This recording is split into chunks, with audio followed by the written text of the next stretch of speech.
All right, we're going to jump right into the poker hands. We've got quite a few hands to go over from this session, so we're going to start things off here with 9, 8 of spades under the gun. Of course, I'm going to be coming in for a raise. I make it 15 to go.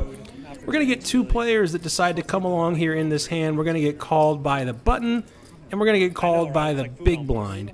So we're going to end up going 3 ways here to a flop with our suited connector, hoping for a flop that gives me some possibilities here. We're going to need some possibilities in this situation. And possibilities is exactly what we get when we see a flop of 8, 7, 6 with 2 clubs. Top pair and a straight draw, open-ended straight draw. Pretty good hand here with our 9, 8 of spades. Big blind checks, and I check, as I often will, stuck between 2 opponents. The button checks back pretty quickly, and we see the 7 of clubs peel off on the turn. Now the big blind decides to take the betting lead, and he leads out for $25. I think I have a hand here that's worthy of a raise, but I think I make a mistake here by just calling the $25 bet. Now the button goes into the tank for a bit here, thinking about whether or not he wants to call, fold, or potentially put in a raise himself. He ultimately plays with his chips and decides to settle on a call. So we're going to end up going 3 ways here to a river card. I think this is one of the problems with not raising here in my spot. I could potentially get this heads up if I put in a raise to maybe 75 or 80, but now we're 3 ways. Equities are running thin, and we see the 3 of clubs on the river. Not the card that we wanted to see, and when the big blind leads out for 75 here on this river, I think our hand is just toast, so I end up folding. The button folds, and the big blind takes down this first hand. A couple of hands later, we look down at 6, 5 of diamonds in the small blind. It ends up folding around to the player who's on the button. This is the same player that was in the big blind in the last hand, and we see him go ahead and put in the old button raise, which is going to be a pretty wide range. He's going to be going for a lot of steals, just trying to take down the blinds. And I think a hand like 6, 5 of diamonds is worthy of a 3-bet here, trying to put a squeeze on the button raise. So that's what I do. You're not going to see me put in the chips, though. I just announce a verbal raise to $55, and you're going to notice that as soon as I announce the raise, both players just snap fold their hand. So we end up taking this one down without any resistance, and that, my friends, is a good result when you have a 6 high in the small blind.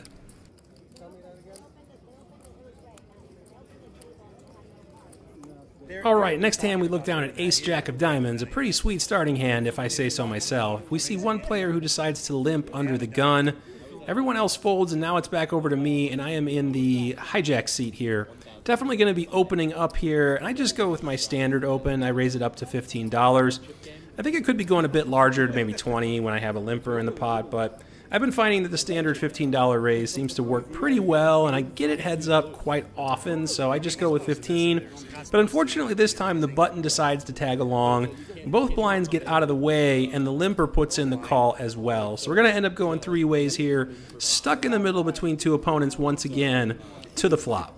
And as often the case, the limper is asking the dealer repeatedly how much it is to call, and the dealer is explaining it's an additional $10, and the player seems a bit confused. Don't think English may be his first language, so I'll give him a little credit, that he might not understand exactly what the dealer is saying.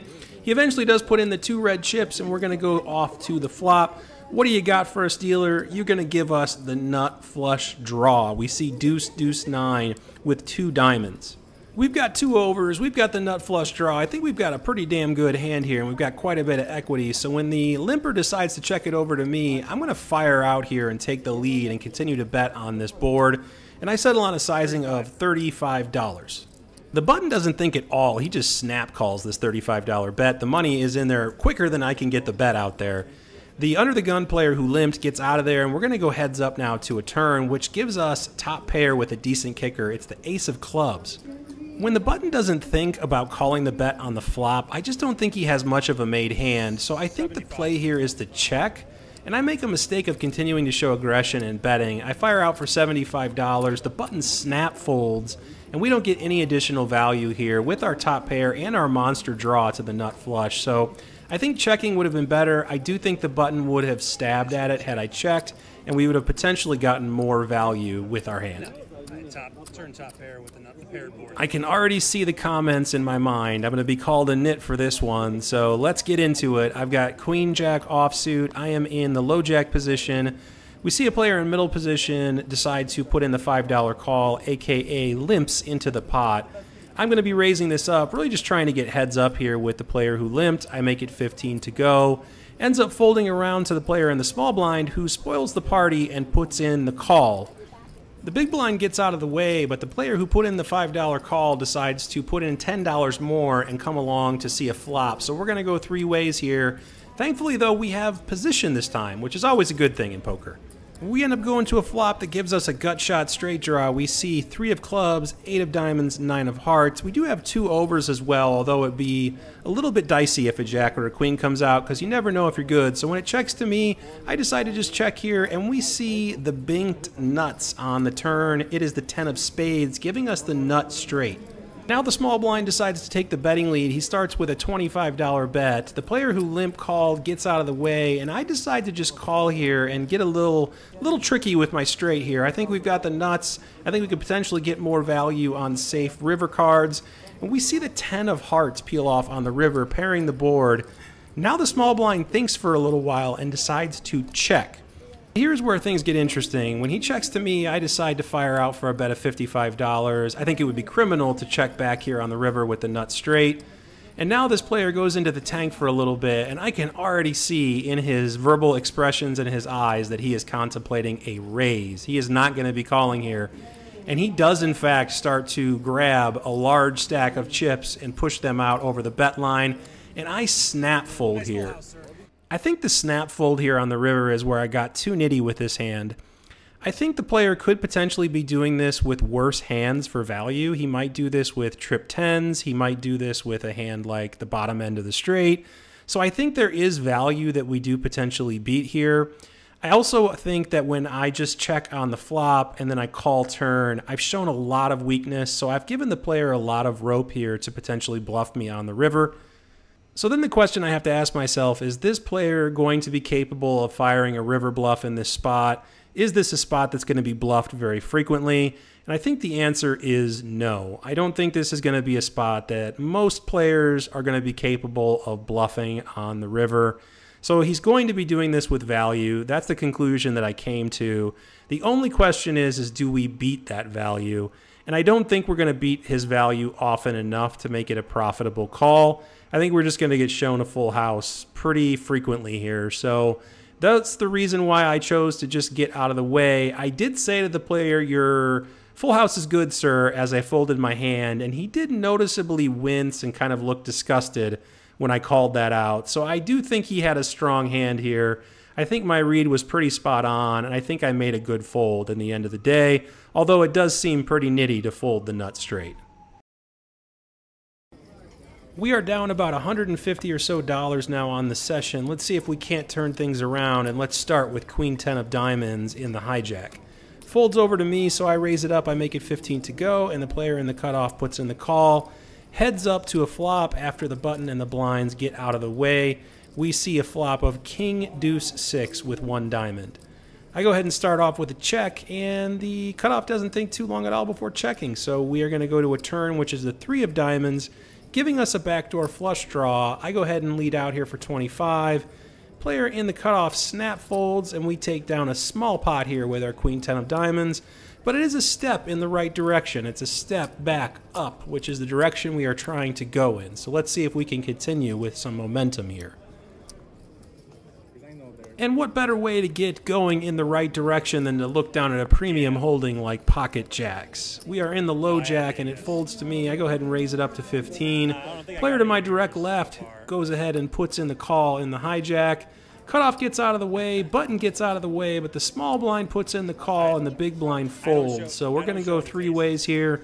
Once again, we are stuck in the middle of 2 opponents. And we see a flop that comes down pretty decent for pocket jacks. It's 9-8-5 with 2 spades. Small blind checks, and I go ahead and fire out a continuation bet here for $20. I think I'm going to have the best hand here pretty frequently.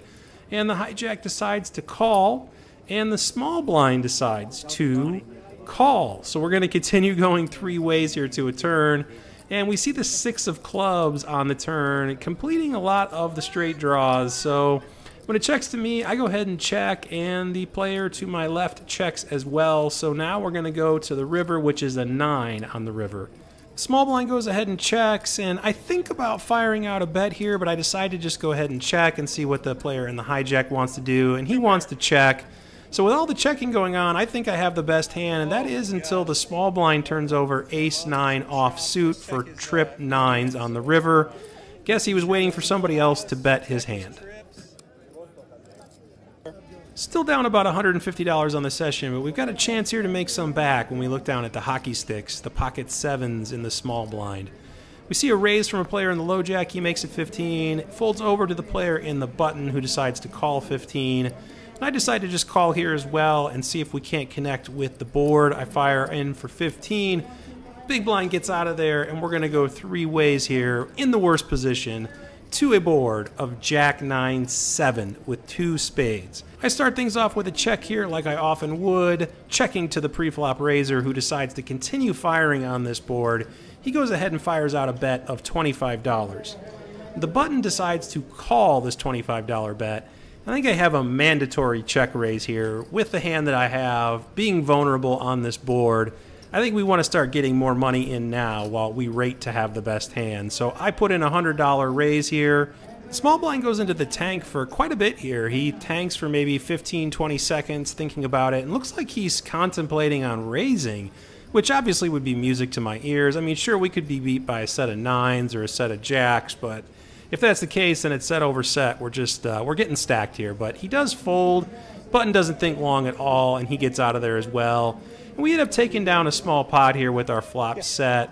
I think we could have got more value had we just called and played a little bit more tricky, but it's also very risky with that board to just call three ways on the flop. So I'm pretty happy with putting in the raise there and trying to get more money in the middle. I also want to try to play for stacks, and it's hard to play for stacks if you don't get more money in the pot.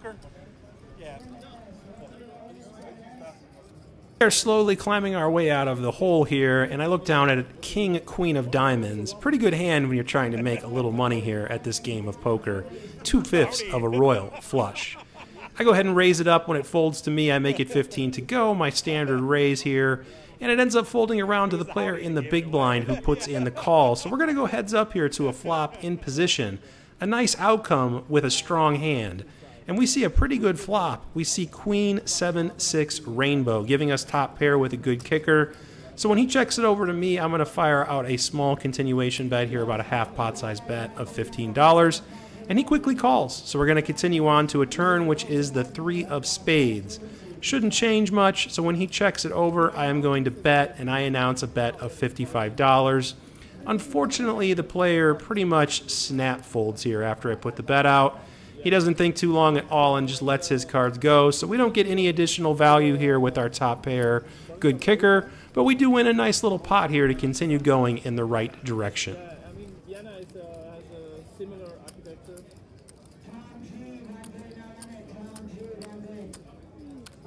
I was still taking notes from the previous hand with King, Queen of Diamonds when I look down at Ace, King offsuit, and I see a raise from a player to my direct right.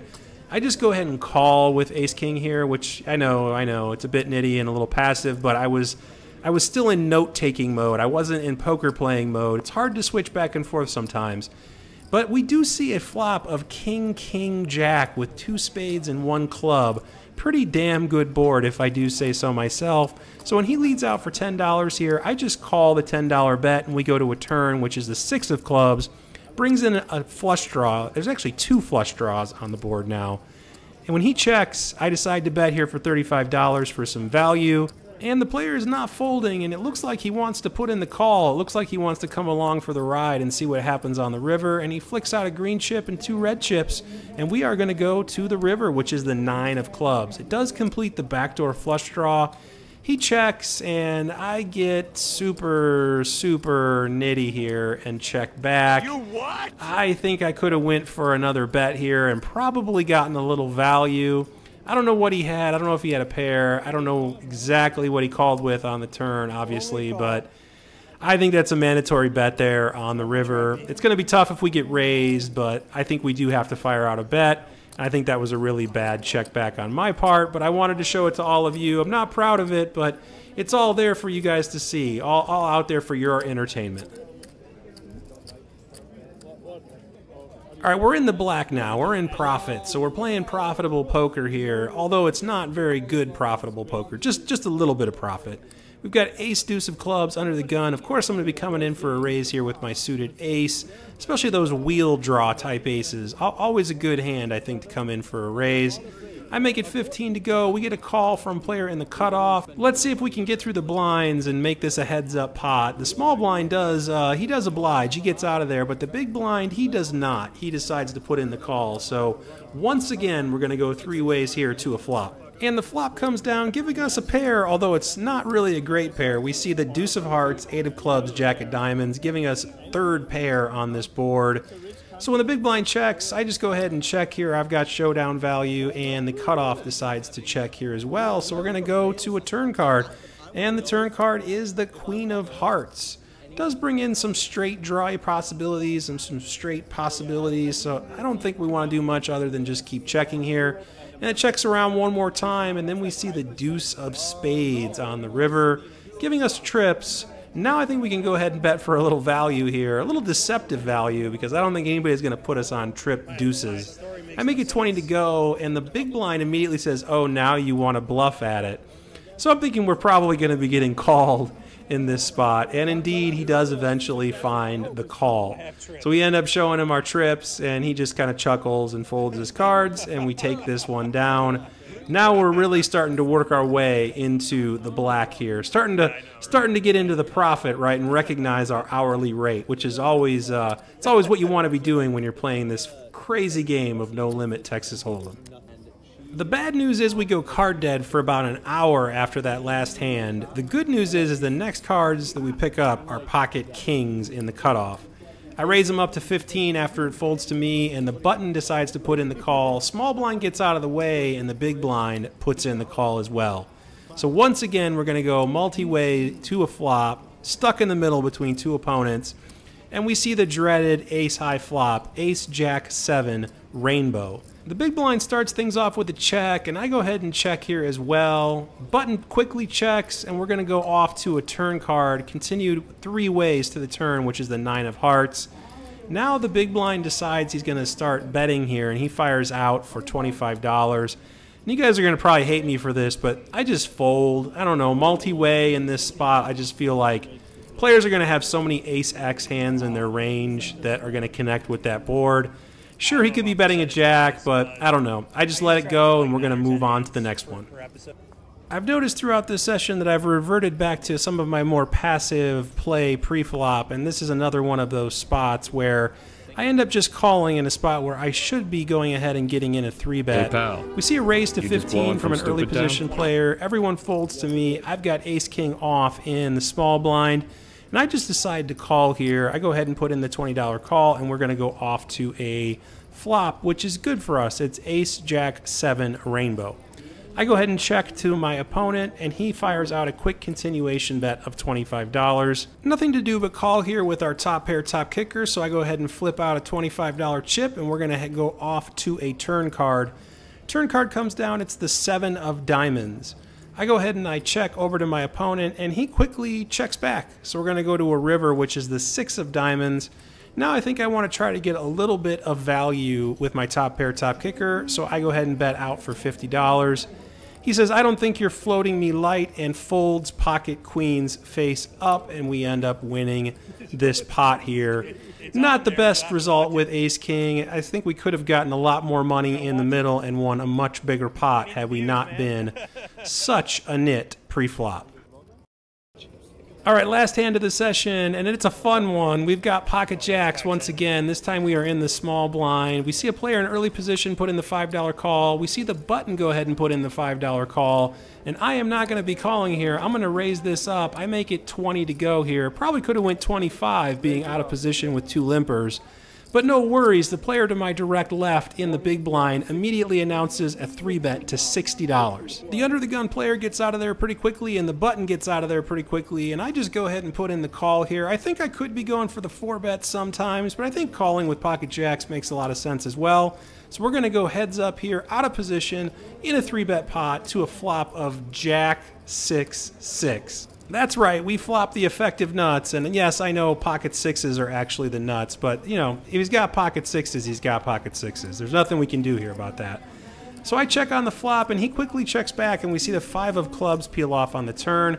Shouldn't change anything, and I check once again, and he checks once again, and we see the 3 of spades peel off on the river. This does complete the front door flush, so if he had a hand like ace-king of spades, ace-queen of spades, ace-10 of spades, ace-9 of spades, he just got there. So I announce a small bet of $55. Now the way this hand is played out, I don't look terribly strong here, so I'm trying to induce a raise with this smaller bet. I'm hoping that he'll think that a flush is good here, and that's exactly what I want him to think if he has a flush. And he eventually does announce that he is going to be putting in a raise. Music to my ears. He settles on a sizing of $125 here. Now, of course, I have to act like I have a decision here, so, you know, I start to do a little Hollywooding, start to think about things, and really I'm thinking about, you know, what's Costa Rica like in October? Is it nice, or is that still the rainy season? In all seriousness, I start thinking about my bet sizing, so I could go with the standard 3x or maybe even 3.5x sizing here, but I've got $530 behind. If I'm going to raise to like 400, you know, what's calling 400 that's not going to call an all-in? If he's got a flush, I don't think he's going to fold to an all-in. I think he's going to call all of it with that. So I just go ahead and announce all-in. I rip it all in there, and he immediately says, shit, I know I should have just called your bet on the river. Now he is in the tank, and I am dead certain that he has got the hand that I think he has. So at this point, he asks for a count, and I go ahead and slide my chips out so the dealer can go ahead and count them out. I've learned my lesson in past hands to not count them out myself. So I slide them out, let the dealer do his job, and the dealer counts out $531. That is the price to continue here, sir. Now he starts talking out loud after getting the count. He starts saying, I don't think I can fold here. I think it would be too nitty of a fold. I don't see how I can fold. Things like that. So I am obviously in my mind just praying for a call. Just repeating call, call, call, call over and over again in my head. Think long, think wrong, as they say. So the more he tanks here, the more I am just in heaven, just hoping that he's not going to be able to get away from it. Pretty darn clear that we are up against a flush. The question is what flush does he have? I really think he's got to have the ace-high flush in a 3-bet pot. I mean, he's probably certainly capable of 3-betting a hand like 10-9 of spades or 9-8 of spades or something like that and rivering a flush, but I think those he could get away from. I think ace-king of spades or ace-queen of spades or ace-10 of spades or ace-9 of spades is going to be much, much harder to get away from in this spot, just being that it is the nut flush. At this point, he stops shuffling his chips and he starts talking out loud again, saying he doesn't think he can fold after putting in the raise. He thinks he has to call. He does talk to the dealer a little bit, asking for confirmation on the total once again, and the dealer explains to him that it's 531 total, including the raise that he already had put out there. And eventually, he does go ahead and flick in that one chip call, baby. He flicks it on in there, and he says, do you have jacks? And I said, I have pocket jacks. He disgustingly folds ace-queen of spades face up, and then he says this. At least I make the vlog. Shout out to you, sir, for taking it like a champ. I know it's tough losing a big pot, but it's always nice when a player cracks a joke and has a smile afterwards. So, unfortunately, I didn't get your name. Otherwise, I would give you more of a direct shout out here on the vlog. But if you happen to be watching this, leave a comment below and let me know that was you in this hand. And maybe we can start a thread in the comments about the hand. I'm going to let this run out until the end so all of you can enjoy a little chip porn. This is it, 5? Yeah. Correct. I just don't think I can't jam there. Right? That's a tough fold, man. That's a really tough fold. It's like it's literally jacks. It's just jacks, or maybe you have. I don't know. I mean, what sixes am I gonna have there? Like, I didn't. I'm like, you can maybe have 5s. maybe. No, Yeah. you maybe have 5s. It's hard for me to call pre-flop with the sixes, but Nice hand, nice hand. yeah. It's like so close to just calling you. Because I'm like, when I bet the river. Yeah, I'm like, All right, everybody, that's going to do it for episode 50. I hope you guys enjoyed the hands. If you did, please do hit that like button, give it a thumbs up, subscribe to the channel, and hit that notification bell so you don't miss future episodes. We were in this game for $600, and we ended up cashing out for $1,238. So I'll put the totals up here so you guys can see that. Nice little profit. Although I didn't feel like I played my best game in this session. If it wasn't for that last hand, we would not have had a profitable session. Played too passive in some spots, and I definitely am still working on correcting that in my game. So hopefully I'll get that fine-tuned up here a little bit, and we'll see some better, more aggressive play here in future episodes. So I will see you guys in episode 51. Stay tuned for that. Until then, be well. Good luck at the tables. Take care.